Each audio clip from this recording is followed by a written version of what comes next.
A rivalry should never be used as an excuse for racism, and it's a simple statement to make. Yet, WNBA Commissioner Kathy Engelbert failed to address this crucial point when questioned about the abusive and racist behavior some of her players have been facing.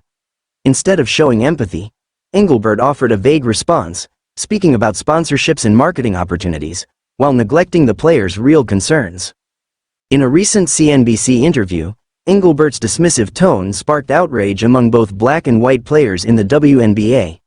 Realizing the backlash, she later released a statement on social media, which read, "To be clear, there is absolutely no place for hate or racism of any kind in the WNBA or anywhere else." Unfortunately, this robotic and impersonal response only made matters worse. Engelbert's lackluster approach comes at a time when women's sports, including the WNBA, are gaining long-overdue recognition.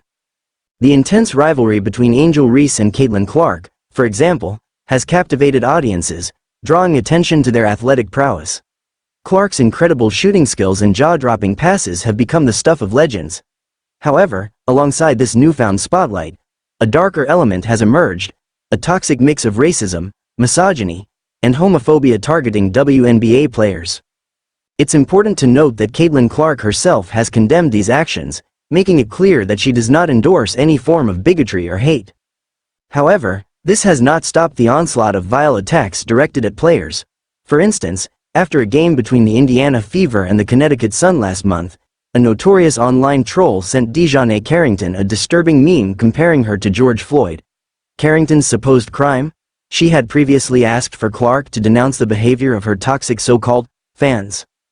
Reese, on her podcast Unapologetically Angel *, shared horrifying stories of people stalking her, following her home, and even creating AI-generated pornographic images of her, which were then sent to her family. These are not isolated incidents, nor are they acceptable under any circumstances.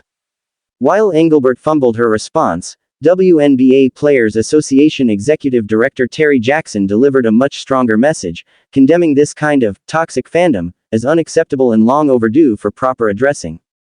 Jackson's statement emphasized that sports fandom should celebrate athletes and elevate the game, not degrade the players who bring it to life. Toxicity in sports is, unfortunately, not a new phenomenon, and it's not unique to the WNBA.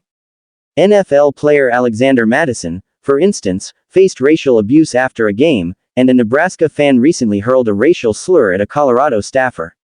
The long-standing rivalry between Magic Johnson and Larry Bird also carried a racial undertone, a parallel to the dynamics between Reese and Clark.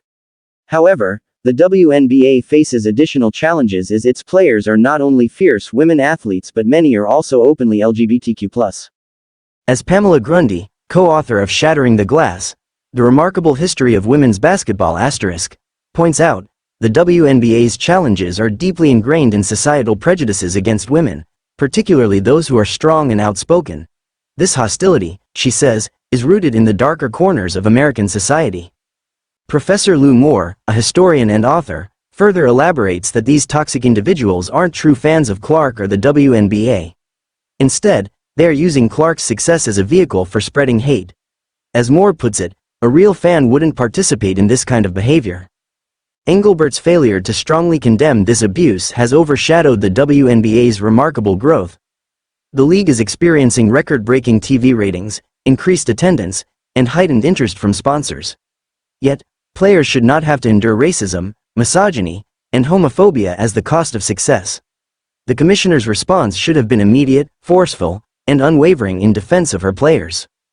In a league that has been a beacon for social justice, equality, and defending the marginalized, there is no room for silence or indifference.